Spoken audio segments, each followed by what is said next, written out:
Hey, this is Kyle Crawford from Strong Dads. Strong Dads wants to thank Crimer Beer House for sponsoring today's Strong Dads podcast. The beer house was started in 1982 by the Crimer family. Since that time, they have become a Cincinnati favorite. If you're looking for an incredible meal and an incredible setting, you have to try Crimer's Beer House down on Route 128 in Cleves, Ohio.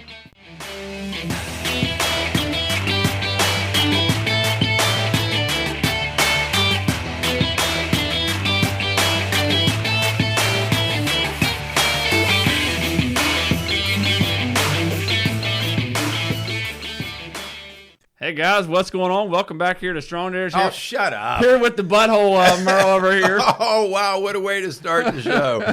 Man, you know what? I think we need to be done with this whole Strong Dad stuff, especially with you. Maybe I'll continue. You're gonna keep going? I'll continue, but I'll do it with somebody I agree with. I called you a butthole. I could have called you a lot worse. Well, yeah, but that's pretty nasty right there. I don't really enjoy being a butthole, okay? We need to get one of those like bleep out buttons. So when I'm getting ready to say something really mean, you just bleep me out. You know, just kind of like in the presidential debates, I'm going to have a little button where I just shut your mic off. Yeah, just mute me. I'm sick of hearing from you.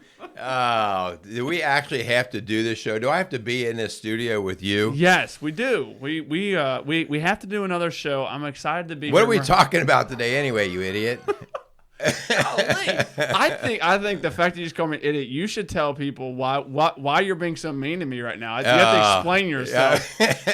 I'm tired of explaining myself. Nobody else has to explain themselves. We just throw daggers at people and then run away. Why should I have to? Yes. Well, we got to talk about like what does civility look like? Man, us as dads, we gotta look a little bit different. We gotta sound a little bit different. Don't turn us off. I think it'll be fun as we sit here and joke with each other and razz each other a little bit. I think that's kind of in some ways can be kind of men's language that we talk to each other in certain ways. Mm-hmm. And I think again, just as strong dads, as believers, we got to look and sound a little bit different.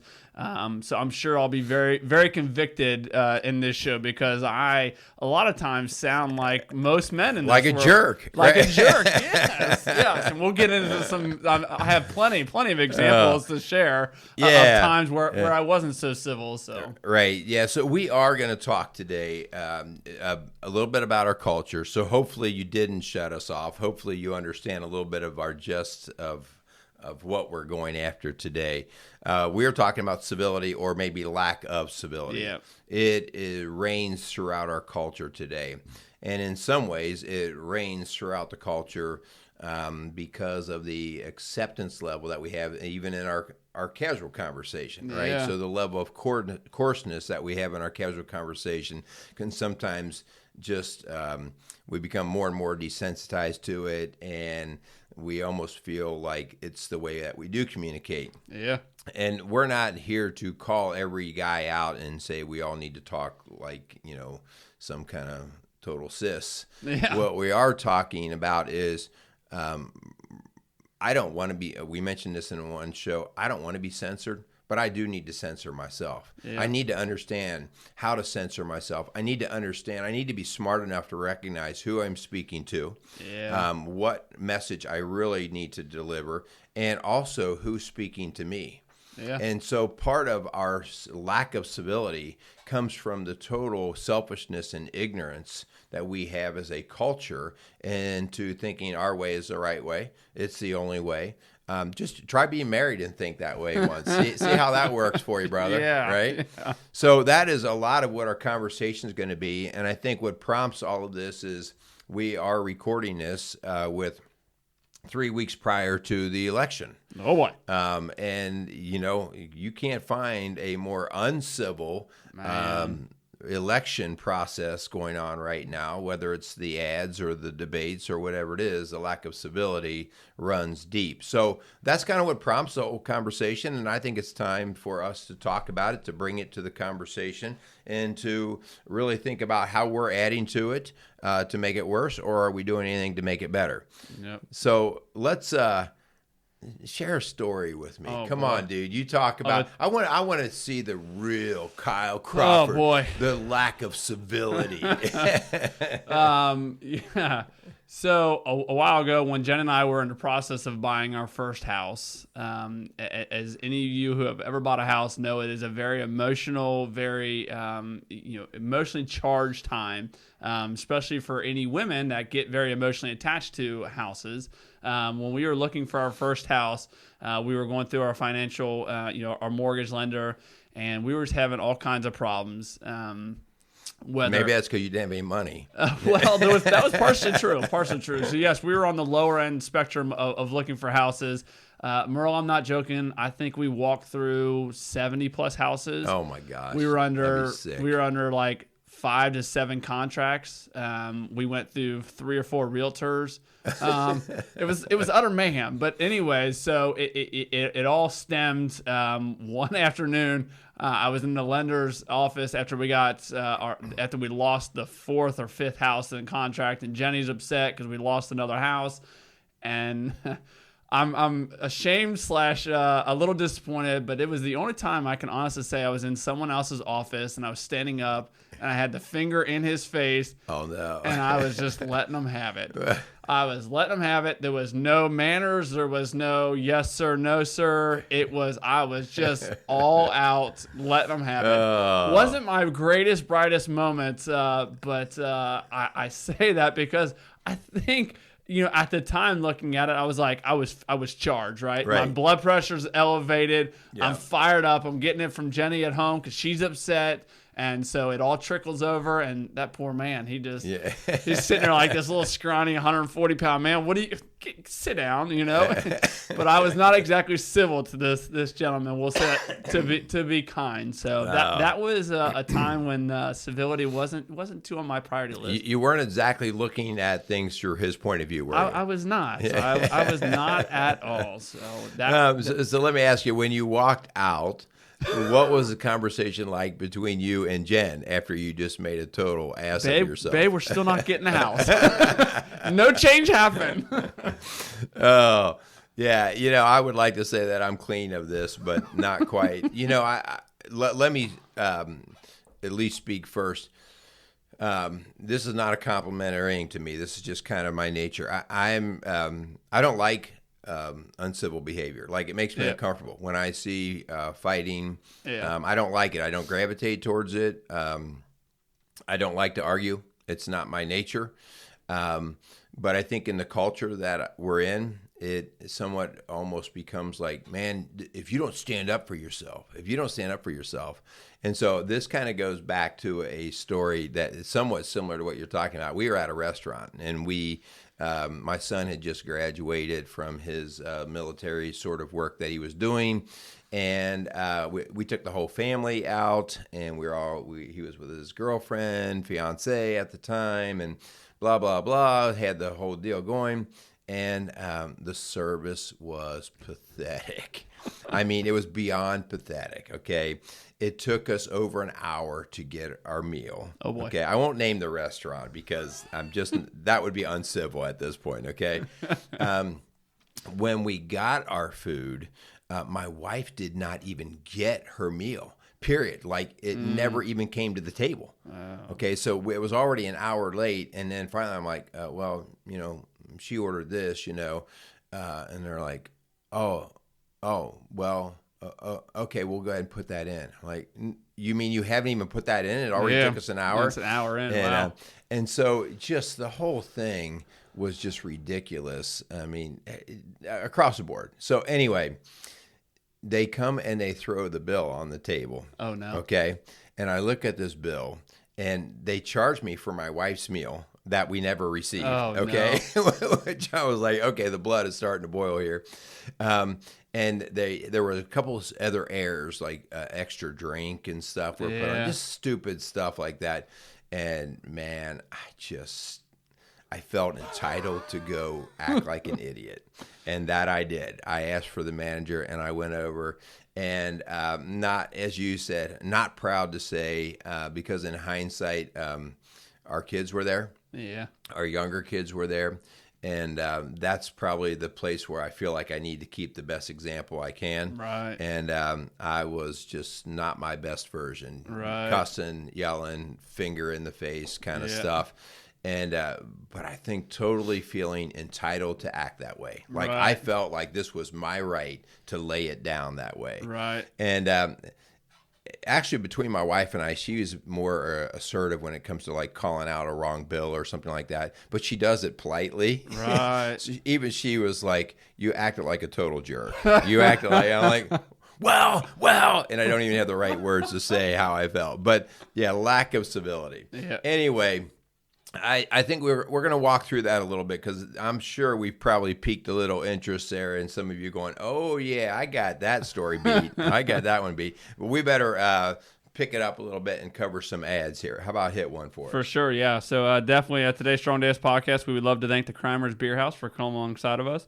The Beer House was started in 1982 by the Crimer family. Since that time, they've definitely become a Cincinnati favorite. So if you're looking for an incredible meal in an incredible setting, definitely go down to Route 128 and check out Crimers Beer House. All right. We also want to thank Mansfield Insurance Agency, located in Bright, Indiana, for sponsoring today's Strong Dads podcast. Established in 1981, the Mansfield Insurance Agency has been dedicated to the individuals and businesses in Bright, Indiana, serving folks in Indiana, Ohio, and Kentucky. So for all your insurance needs, contact Mansfield Insurance Agency.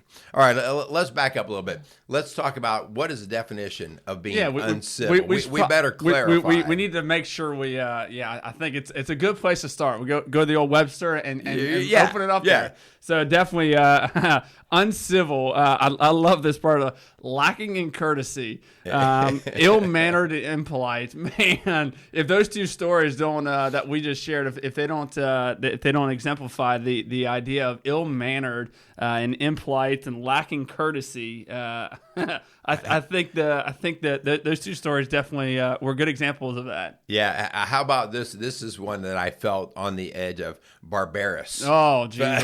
Like barbaric. Oh, yeah. Rage. Like I'm totally entitled. The rage monster. Yeah. Or another part of it, the third level of the definition is not conducive to civic harmony and welfare.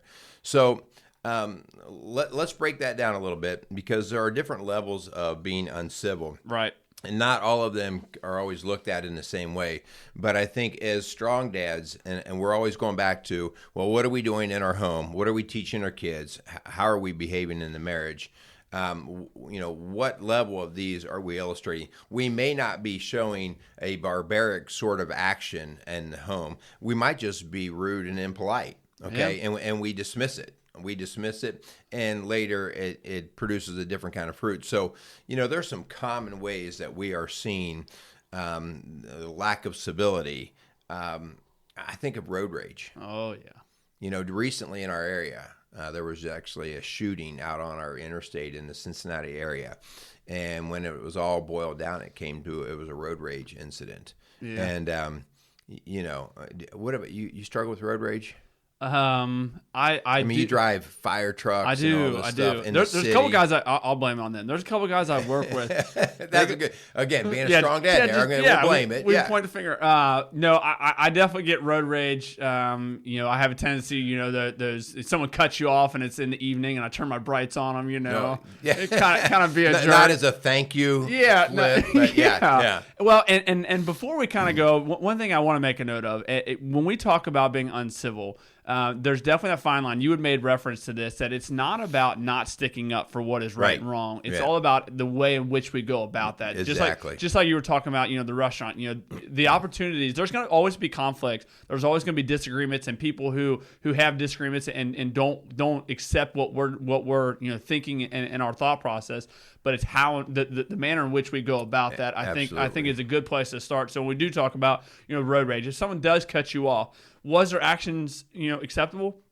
No, probably not. But then it's how do we respond to that? Mm-hmm. That's where the whole idea of civility really comes in. So I just wanted to make a note of that before we kind of dive into more of these times when uncivil can kind of come into our life and kind of creep in there. So yes, definitely road rage is for sure one. Yeah, I think that's a great point. By no means, I hope the message doesn't come across in the show that we shouldn't stand up for what's right or wrong or protection or anything. That's not at all the message. It's more the delivery. Yeah, exactly. How about simple things like this? This is something as parents, I've seen this really fade. Kids with please and thank yous. General manners is what we would think about it. And the idea that when I worked at the elementary school, I got to see this firsthand. You work in the cafeteria, okay? Little kids can't open their milk. They can't open a package. Yeah. And so constantly, Mr. Hutch, they'd call me over to the table, and they would just stick the milk carton or whatever up in my face. Yeah. And I would refuse to do anything to service them. I would just look at them and say, yeah, yes, what's going on here? And Yep. some kids would never get it, that a simple please would really be the thing that would open the door. Right. And I take that back to the parent. There would even be kids sitting around that kid going, just say please, just say please, like the magic word, and it's a shame because it assumes when the kid just sticks the milk carton up in your face, there's an entitlement mentality that they feel entitled that you need to do this for them. Right. No ifs, ands, or buts. And with please and thank you, man, that just sets your conversation to be more civil. When someone says, hey, can you please do something for me versus, hey, do this for me, the attitude and the demeanor in which most of the time those are said look a lot different than if someone does say, hey, do this for me now, versus, hey, will you please do this for me? Like just the delivery, just what we were talking about, that delivery is going to look so much different. Yeah, you nailed that for sure. It's the idea, let's take it to a different level. This country is so fortunate to be based on civility. I mean, how we get things changed. The rules and laws that we have set in this country were all based in how we would rectify things in a civil manner. Yeah. And I think that's so awesome. It's not the guy with the biggest gun or the biggest muscles wins. That's not how this country's been set up. And so we need to really be thankful for the idea that civility was put in place. We put elections in place so that there can be change. We put mechanisms for laws to be added or changed or deleted so that process keeps things civil. The idea that we have protests. We are allowed and encouraged to protest, but lack of civility turns them into riots. Yep. All right, and so we totally destroy what I was telling my kids: if you don't want to rule, just handle things responsibly. Like when I gave our son his cell phone, I told him, listen, at this point, you got no rules on that cell phone. It's brand new. You've never had one. You got no rules. You got common sense. Yeah. As soon as you start abusing it, Daddy's going to put some rules on it. Yeah. So handle it the right way with responsibility.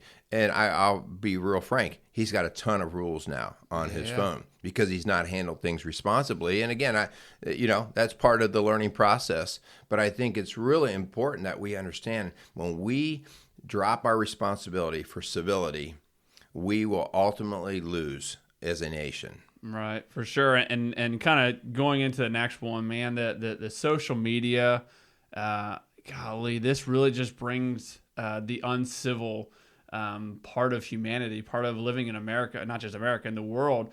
Man, we are so quick to judge and say whatever comes to our mind. I always joke that I don't necessarily always have the best filter. But man, sometimes when people, before they type, they need to have a little bit of filter because social media really brings out the worst in people in some regards. Obviously, social media has brought a lot of good and also, but you have the ability to type whatever you want and freely say whatever you want, which again is the beauty of living in the country we live in. But man, it can bring up a lot of stupid stuff that people say, to be frank about it. I mean, people say just stupid stuff, and it's you've lost all form of respect for other people because there is no please and thank yous. It's all, you do this, you shouldn't do this, you have to do it this way. A lot of judgment comes across on social media. Right now it's really big with bullying on online, and kind of how that trickles into just being people are uncivil. Just if parents don't have rules and responsibility for your kids because it's a new thing for them, getting on Facebook, whatever, it's new for them. But then when they ruin that, when they kind of get into that uncivil mindset, that's when those rules, that's us as strong dads, we have to step in there and say, and just, just made me think, how can we as dads tell our kids they need to be more civil if we're, if we're going into a loan officer and screaming and yell at them and pointing the finger, right? I mean, so the civil aspect of us as dads, it's definitely a two-way street. It's a give and a take. Yeah, for sure. It even goes beyond us as dads. It's how we handle ourselves out in public. I'll be real honest with you with this whole election cycle and with President Trump. President Trump has not been, whether we like him or we don't like him, one thing that I think we can all agree with is he's not the most civilly acting person, and people have fatigue from that. Yeah. People just have fatigue. They're tired of bad behavior. They're tired of it's just it wears people down, and this has nothing to do with who you would vote for or not. I just know that people go, ah, and then you pile in election commercials, and then you see both sides doing these kinds of things, and you're like, this is exhausting. So I think people, as much as we like to look at a train wreck, we get exhausted by the train wreck, and we are. I see this all the time in my business here with Rock Solid Families. People are tired of being beat up by this lack of civility. It wears them down. So let's talk a little bit about, all right, as strong dads, what do we do with this stuff? Okay. I think that the first idea is understanding that when we are jerks, nobody wins. Yeah. No, and in the long run, nobody wins. The word jerk is not a new word, right? We've all known jerks, and the idea that they're a jerk is basically the idea that they just don't act very civilly. Okay, they don't respect, they don't take care of, they just don't understand how to treat people. And part of that goes to what you were talking about before, that sense of entitlement and how dangerous that can really be. For us, we need to understand that just what you were talking about before with the kids holding up the milk cartons, say basically that sense of entitlement. Because when we start throwing out these adjectives explaining different people, sometimes you can look at a kid who how many times as a teacher have you gone back and be like, man, that kid was just a jerk today, and part of that stems from that almost that sense of entitlement. We talk it all the time at work. We're told to be nice to these people for 10 minutes because sometimes that's all the time we're with these people. And I think it's a two-way street because it's very, very easy to be respectful and kind and nice to these people when they're doing the same for us. When we come in, they understand we're there to do a job and we're there to help them. But if they kind of put up these fronts where it's like, that they almost seemingly don't want our help sometimes, that's where it gets difficult because we are called and we're told, to be nice, to be kind to these people. We're there to do a service and to do a job. But sometimes it becomes very difficult. And that's where that discipline as a man comes in, where we have to have that discipline to be like, okay, I have to remain civil here because I'm here to do a job. Yeah. And so I think when we talk about, being nice and being kind to people and not being a jerk in just a general sense, like it's very easy to say that, but another thing to actually follow through that, and that's where it's a two-way street. The person that you're interacting with, you're trying to be civil with, that person also has to understand and respect and not be a jerk as well for that conversation to happen. Yeah, I mean, you bring up a great point, Kyle, with you being a first responder. I think of the police. I think when you guys are getting shouted down in situations, when you're called into riot-type places, when the police are called in there and you're being called out or shouted down, and the term that's often used is you guys stay professional. Yeah. You stay professional, and professional in this sense is you stay civil. Yep. And I think that needs to go throughout our culture, that staying civil actually will get a whole lot more done in the long run. And so, the whole idea here is in terms of what we want to teach, it does go back to the golden rule. Treat others the way you want to be treated. It's just that simple. Right. The entitlement mentality. When I see a riot, when I see somebody that has a peaceful protest that turns into blowing windows out and stealing, now I have a completely different problem. I have people who feel entitled to do something based off of how they feel how life has gone for them. Right. And that entitled mentality, you and I as parents, we would call that spoiled brat. Yeah. We would call the whole idea of being a brat. And I think the more that we see that and get desensitized to it. We say stuff like, well, if they're doing, I guess that's what we'll do here. Right. And I think, as you said before, as strong dads, we have to call that out and say, no, we're not going to do that. We're going to make a decision to not act that way, rather than to, well, everybody's doing it, let's jump in the pool. Right, and that's that I think is a great something I hope you guys are hearing, that as strong dads, and we've talked about this before on this show. Man, as strong dads, as strong men, we have to have a standard for the way in which we conduct ourselves. Because if you don't have accountability for that, if you're just, again, oh, they're doing it, so I'm going to do whatever. You have to have a standard for the way in which you conduct yourself. And that standard has to, again, going back to, it has to be civil. We have to try and conduct ourselves a certain way, which is difficult because, like I was saying at the very beginning of the show, as men, sometimes our basically love language, or our language towards one another, can look pretty harsh. I know at my firehouse, if someone someone who's not from our firehouse came in, they'd be like, golly, do you guys even like each other? Because we're a little harsh with each other. But I think sometimes that's how guys just speak. And that's not saying that that's acceptable or right or wrong. That's just sometimes how guys speak. And so it goes, the point you were talking about at the beginning of the show, just we have to also understand our audience, who is around.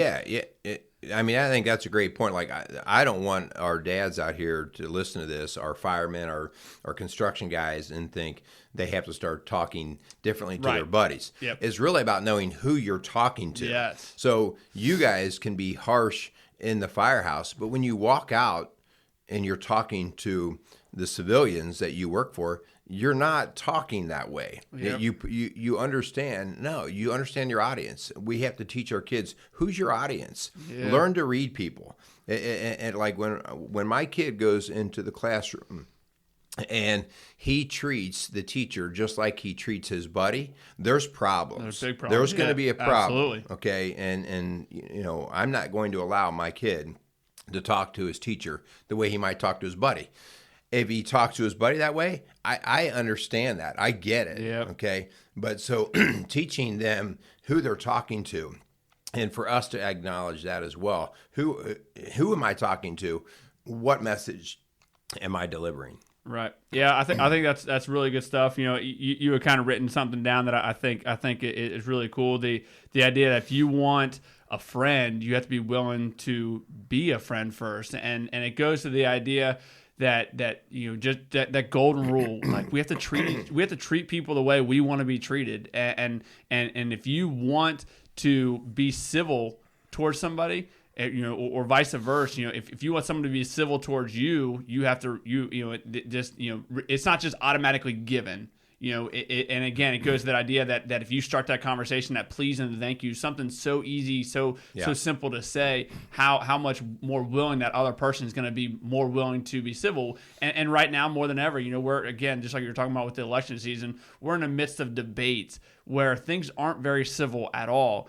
And what does that show to our kids? Like, we as strong dads, as strong men, we need to be willing to sit down, regardless of the person's views, political views, religious views, whatever that, and we have to remain civil to that person. Like, we can't just automatically put barriers up, because a lot of times those barriers cause us and other people to be uncivil. So you're not being Christ-like. I mean, let's just be honest about it. You're not, because Christ gave us a really good example of what it looked like. He had people, he had tax collectors, he had people all around him where the society, that time of society, they were looked different, and they were kind of the whatever, however you want to put it. They weren't highly sought after people, but Jesus understood that he had to be civil. He had to be able to sit down and have a conversation with these people. And I think it's a great lesson for us today. Like, and it's hard. It's hard to sit down with someone who has different views, different beliefs than you, and sit and have a civil conversation, especially, again, when that person is not willing to be civil, alongside of you. Yeah. Have you ever heard that old phrase about, you get more flies with honey than vinegar? No. Oh, well, come on. You've never heard that? You get more flies with honey than vinegar? Yeah, because vinegar is spiced, like it's they have no interest in it. And it took a second to click there. I got it. And the same idea here. You get more done when you just are a better, more civil person, when you're a little bit more welcoming. Let's round things out here and start to land this. The idea that, we owe our kids better than what we are showing them right now as a as a society. We owe them better, all right? Right. We were given better in many aspects by our parents, and so we have to understand what we're passing off to our kids. And the idea that if I'm going to do that, civility has to start in my home. I have to teach my kids what civility is. I need to teach manners. I need to teach please and thank yous and misters and misses. I need to understand the value in that, not to make my kid look all prim and proper, but so that they learn social skills of how to get along with others, even when they don't want to. And that's the key. It's easy to get along with somebody when you want to, when there's something in there for you. But if you don't know how to handle yourself in a situation that you don't want to be in, that's where things go south on us. So I have to teach this at home. I have to model it in my marriage. Yeah. All right. I mean, gosh, I can't even tell you the number of times that I run into guys that come in here, and I can tell in a 10-minute conversation when he's sitting with his wife and the way he treats his wife. And it goes the other way, too. Sometimes how she treats him. Whether it's eye rolling, whether it's just nasty, under the belt sort of sarcasm, and you go, wow, man, we're just not very civil here. And that's what the kids are seeing. Yeah. Okay. And so being aware of how we treat each other, especially, like I said, in times of disagreement. Agreement, I get it. And disagreement, that's when I have to teach my kids how to do this in a better, more effective way. Yep, that for sure. Because there's our kids are gonna see that. Our kids are always gonna have disagreements growing up. They're gonna have where they're not gonna agree with somebody, and those disagreements are gonna happen with you and your wife, and we just have to learn. Just like Christ showed us, man. He showed us how to love and to respect, man. Respect is a big one, and forgive people, and have grace for one another. And those are the examples I really think when it comes to civility and having civility. Those are the examples we want to show our kids. Yeah. All right. So very good. So we're coming into this election cycle. Let's just do a better job. Let's think about what we need to do, how we're acting, how we're behaving. Shut your mouth if nothing's good going to come out of it, right? And so I just want to tell you, I'm sorry about the way I talked to you at the beginning of the show. That was just so wrong of me. I called you a butthole. And I called you an idiot. Well, there's some truth to some of what we're doing here. Anyway, you guys all go out there, be strong dads, get some jobs done around that house that make your family better than they were yesterday. Kyle, close us out. For sure. We appreciate Kramer's Beer House and Mansfield Insurance Agency again for coming alongside of us, and go out there and be some strong dads. Hey, this is Merle Hutchinson from Strong Dads. Strong Dads wants to thank Mansfield Insurance Agency in Bright, Indiana for sponsoring today's Strong Dads podcast. Established in 1981, the Mansfield Insurance Agency has been dedicated to the individuals and businesses in Bright, Indiana, serving clients throughout Indiana, Ohio, and Kentucky.